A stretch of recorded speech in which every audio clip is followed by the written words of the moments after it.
سربستاني أتبش كوجايا علينا تتقريني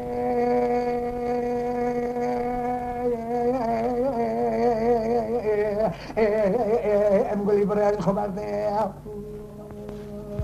جا بجا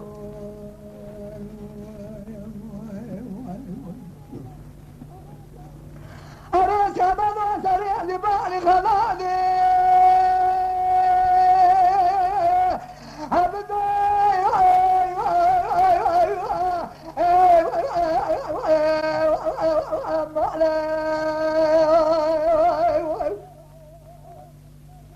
إذا طلبت من الرشرة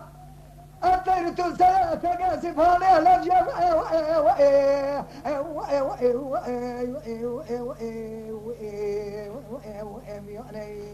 حاج قرشاوك قولوا بها واستر حيواني استري لا وري قتلي لصري ترك بخدي مراه معنا شيخ احمد خوازج خير مالا خدي دا مبالا خدي احد الشاوي بهراري جانا مدي شيخ احمد قو خاجي مغري قو مالا تشويتو از نغري كيف بغري الصري سيفاني تني معنا قراز بالا راتنا ترك دائرة دارا من اشتاق تمار اتى قولنج كتيا سجا سربسكان اتى بشكوي اجدانا كرا ناليني اتى قريني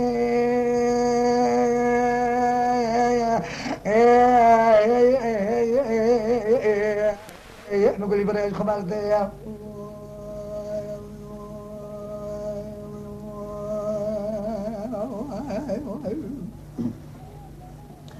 أريد شباب وسريع لبا الخلالي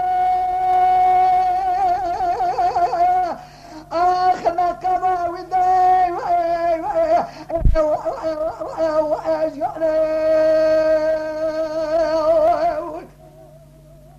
بلد شوجو البلد بكريا مسكنة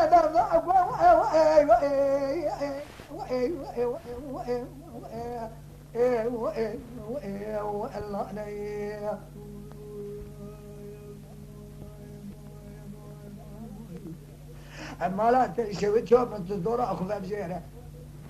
هذا خبابي جمتلك لا إذا مقاش الشيخ احمد السلارة هذا اجيب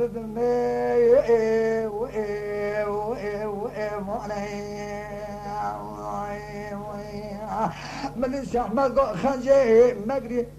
تمام تقدير الهينا وإجي خبرنا عندك مالا تشوي شو از نگرين چه بگري دالا بنشتو كل تمار تي قولنجي كتيا سربستاني درس اجا بسكو اجدانا مالا دخراب والسر سيفاني خلاتي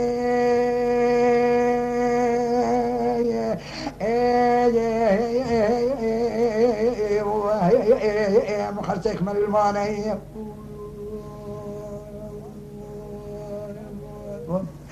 خاجي بوزقر حيواني صري لاهوري قتلي أمي صرا سري سيفاني خلاتي بخدي وإيمان لوي خيال